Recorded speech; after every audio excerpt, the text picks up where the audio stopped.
Action, আবেগ এবং ব্যাকগ্রাউন্ডে বাজতে থাকা সেই আইকনিক গান তেরা মেরা রিশতার মেলবন্ধনে প্রকাশিত ট্রেলারটি ইতিমধ্যেই ভক্তদের মধ্যে উন্মাদনা বাড়িয়ে দিয়েছে বহুগুণে। আওয়ারা পানের আগের পর্বের ট্র্যাজিক সমাপ্তিকে নতুনভাবে উপস্থাপন করা হচ্ছে এই পর্বে। শিবম পণ্ডিত চরিত্রে ইমরান হাশমি সেদিন মারা যাননি, বরং আত্মগোপনে থেকে অতীতের পাপ ও দেনা মেটাতে তিনি আবার আন্ডারওয়ার্ল্ডে ফিরে আসছেন এবারের সিনেমায়। 2007 সালে বলিউডে মুক্তিপ্রাপ্ত জনপ্রিয় চলচ্চিত্র আওয়ারা পানের সিকুয়েল হিসেবে প্রায় 19 বছর পর নির্মিত হয়েছে আওয়ারা পান 2। আগামী 14 আগস্ট বিশ্বব্যাপী প্রেক্ষাগৃহে আসছে ইমরান হাশমি অভিনীত বহুল প্রতীক্ষিত অ্যাকশন থ্রিলার সিনেমাটি। তবে 9টি দৃশ্য ও সংলাপে কাটছাটের শর্তে মুক্তির ছাড়পত্র দিয়েছে ভারতের সেন্সর বোর্ড।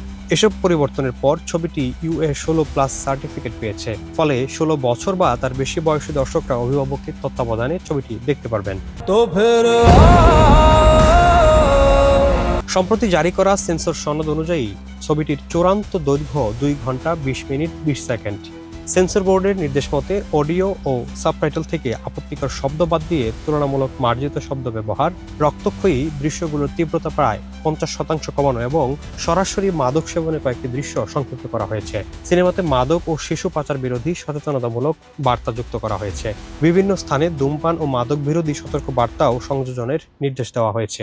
সব মিলিয়ে প্রায় 4 মিনিটের ফুটেজ বাদ দেওয়া হয়েছে এবং 20 সেকেন্ডের একটি দৃশ্যে পরিবর্তন আনা হয়েছে। পুরো সিনেমাটি হিন্দি ভাষায় নির্মিত হলেও এতে ইংরেজি সাবটাইটেল রাখা হয়েছে।